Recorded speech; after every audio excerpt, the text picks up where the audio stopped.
이 영화 재밌다고 하는 사람들 죄다 홍모병. 아 시발 영화 존나 어렵네. 뭐 이딴 식으로 만들어놨어?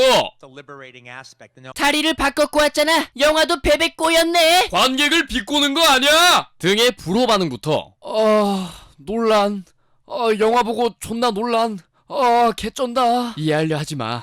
그저 느껴. 비주얼 쩐다. 논란. 그는 신인가? 같은 극호 반응. 첫 번물로 봐도 볼만해요. 그냥 보기만 해도 재밌더라고요. 역시 논란 감독이야. 모르겠지만 재밌어. 꿀잠 잤어요. 같은 소소한 호 반응. 영화는 멋있는 것 같은데 이야기가 이해가 안 가더라고. 그냥 볼만했는데 좀 지루했던 것 같아. 같은 소소한 불호 반응까지 가지각색의 반응들이 나오고 있습니다. 사실 이런 가지각색의 감상들이 나오는 게 굉장히 올바른 방향이라고 봅니다. 왜냐? 우리가 여태껏 2020년에 같은 목소리로 의견을 냈던 작품들이 몇 개나 있었습니까? 씨발. 개씨발. 똥오줌 설사. 이렇게 활발하게 호불호가 갈린다는 건 그만큼 이 영화가 정상적일 뿐 아니라 많은 관객들의 관심을 끌게 할 만한 작품이라는 것이죠. 영화 관람 전 알고 가면 재밌는 가이딩을 하기 전에 테넷을 볼까 말까 하는 분들에게 명쾌한 답을 드리자면, 테넷은 배경 중심의 서사로 한 영화를 예로 들자면 터미네이터 2와는 대척점에 있는 영화입니다. 우리가 터미네이터 2를 보면서 기억에 남는 건 뭐였나요? 시간여행을 하고 타임 패러독스를 다룬 그런 배경이 기억에 남았나요? 아니지. Stay here. I'll be back. 이거 아냐! 극중 캐릭터들 간의 감정과 상황들이 기억에 남으셨을 겁니다. 이는 인물 중심의 서사 구조로 캐릭터가 나누는 대화, 펼쳐지는 상황, 감정 등을 중심으로 이야기를 전개해 나감으로써 관객이 캐릭터에게 몰입할 수 있게끔 만들어주죠. 테넷을 보시게 되면 기억나는 캐릭터가 한 명 있을랑 말랑 할 수 있습니다. 그만큼 캐릭터는 배경과 세계관을 보여주기 위한 장기말처럼 쓰여진다는 거죠. 하지만 세계관과 배경이라는 대를 위해 인물이 펼치는 서사라는 소를 희생시킨 만큼 굉장히 경이롭고 압도적으로 다가옵니다. 근데 뭐랄까 좀 나쁘게 얘기하자면 영화의 비문학화? 그렇잖아요. 철수랑 영희가 자전거를 타고 찹쌀 도너스를 사러 갔다가 썸을 탔다. 둘의 미래는 어떻게 될까? 라는 문구를 봤을 때 야씨 철수랑 영희가 이어질까? 깨질까? 이게 궁금하지. 자전거를 타고 몇 미터를 이동했는지가 궁금하지 않단 말이야. 일단 흥미롭잖아. 얘네가 뽀뽀도 하고 얼레리 꼴레리 하고 그렇습니다. 누구에게나 흥미로울 법한 이야기죠 사실. 근데 철수랑 영희가 자전거를 타고 찹쌀 도너스를 사러 갔다. 가게와 집의 거리는 약 750m인데 자전거를 시속 14km/h의 속도로 밀었다. 20초 동안 이동한 거리는 몇 미터인가?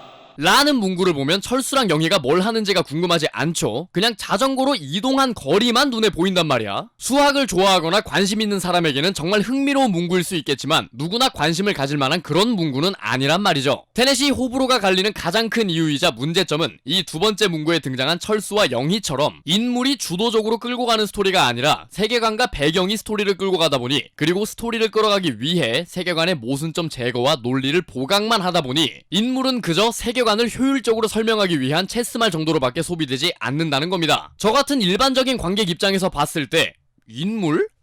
배경? 세계관? 어디에 초점을 맞추고 영화를 감상해야 할지 혼란이 오기 때문에, 그리고 영화를 볼 때 어디에 초점을 맞추고 보는지에 따라 감상이 달라지기 때문에 호불호가 명확하게 갈리고 있는 것이죠. 존윅 시리즈를 예로 들 수 있겠는데 존윅 1 같은 경우는 존윅이라는 인물을 설명해야 되다 보니 존윅이라는 인물을 중점으로 이야기가 진행되는 반면, 존윅 3 같은 경우는 인물보다는 확장된 세계관을 설명해야 되니 존윅보다는 확장된 세계관을 중점으로 이야기가 진행되어 전작들에 비해 혹평을 받은 사례가 있었습니다. 물론 테넷 같은 경우는 어디에 초점을 두냐에 따라 감상이 달라지기 때문에 볼 때마다 감상이 달라질 수 있고, 대체로 좋은 작품들은 그런 작품들이었습니다. 그렇기에 본인이 지루한 걸 굉장히 못 견딘다, 149분 내내 집중할 자신이 없다 하시는 분들은 최대한 많은 스포일러를 보고 난 다음에 영화를 통해 복귀한다 라는 생각으로 보시면 굉장히 재밌게 보실 수 있습니다. 자 그리하여 본인이 터미네이터 2를 굉장히 재밌게 봤는데 덩케르크는 정말 별로였어, 이러면 테넷은 극비추. 본인이 비문학을 재밌게 본다, 배트맨을 보는데 배트맨의 눈길이 안 가고 배트카의 스펙과 배트슈터가 어떻게 만들어지는지에 대한 과정이 더 궁금하고 눈이 간다, 이러면 테넷 존나 재밌어. 자, 미리 알고 보면 더 재밌는 요소들 함께 살펴보시죠. 엔트로피, 연력학 제2법칙입니다. 그래요, 그게 뭔데요, 씹더가? 자, 엔트로피라는 건 쉽게 얘기해서 자연계에서 물질이 진행하려는 방향성입니다. 물에 잉크를 떨어뜨렸을 때 잉크가 규칙성을 가지지 않고 지멋대로 퍼진다든가 다른 종류의 기체를 섞었을 때 서로 알아서 섞인다든지 하는 그런 자연스럽고 당연한 일들을 엔트로피라고 설명할 수 있겠습니다. 자, 그럼 요런 예시로 탕수육을 시켰는데 씨바 부먹충이 있는 거야. 뭐 하는 거야 지금? 그래서 소스를 부어서 탕수육을 섞어버렸어. 무 봐라 뒤진다 아이가. 그럼 이 눅눅해진 탕수육은 돌이킬 수가 없는 거야. 왜냐? 소스가 탕수육 튀김 안에서 엔트로피가 증가하는 방향으로 나아갔기 때문이야. 이게 엔트로피가 증가하는 법칙인 연력학 제2법칙을 아주 간단하고 쉽게 설명한 예시라고 볼 수 있겠어요. 그래서 이 연력학 제2법칙을 제외한 모든 물리법칙은 시간의 대칭성을 가진다.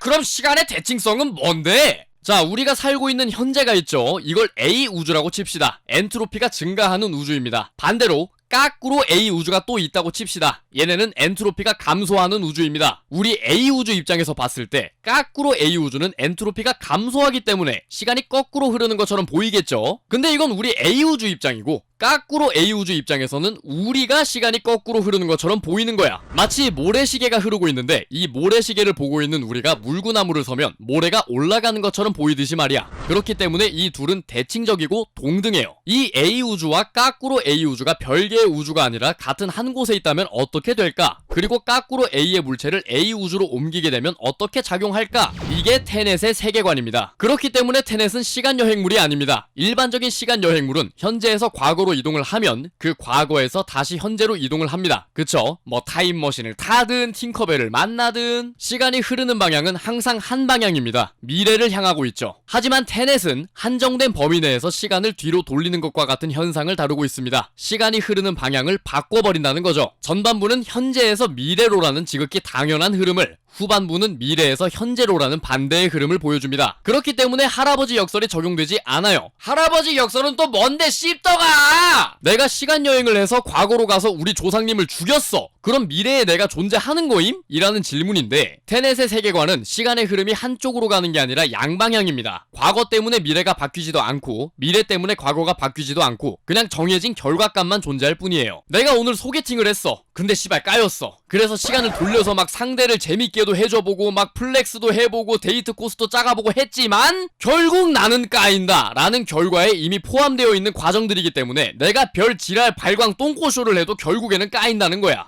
그러니 테넷의 세계관에서는 만약에라는 단어가 적용되지 않습니다. 그냥 정해진 결과값들의 나열을 보는 것 뿐입니다. 과거의 사건이 있고 그 과거의 사건을 바로잡기 위해 시간 역행을 하는 주인공 또한 정해진 결과값이기 때문에 결론적으로 미래에 벌어질 일 혹은 벌어진 일은 바꿀 수가 없습니다. 그래서 보실 때 아니 저 새끼 저렇게 행동하면 안 되는 거 아닌가? 왜 저렇게 행동해? 라는 의문은 접어두시고 어차피 결과는 정해져 있으니 주인공들의 똥꼬쇼랑 멋진 CG를 흐뭇하게 관람하시면 됩니다. 이 단어들은 아레포를 제외하고 라틴어입니다. 각각의 뜻은 사토르, 씨 뿌리는 사람, 아레포, 등장인물 중 하나, 테넷, 도달하다, 견제하다, 붙잡다, 오페라, 일, 작업, 로타스, 바퀴, 즉 씨 뿌리는 사람 아레포가 작업용 바퀴들을 가지고 있다라는 뜻이 되죠. 이걸 알고 영화를 감상하시면 이 또한 굉장히 신선하고 새롭게 다가올 겁니다. 영화를 보신 분들은 대강 어떤 흐름인지 아시겠죠?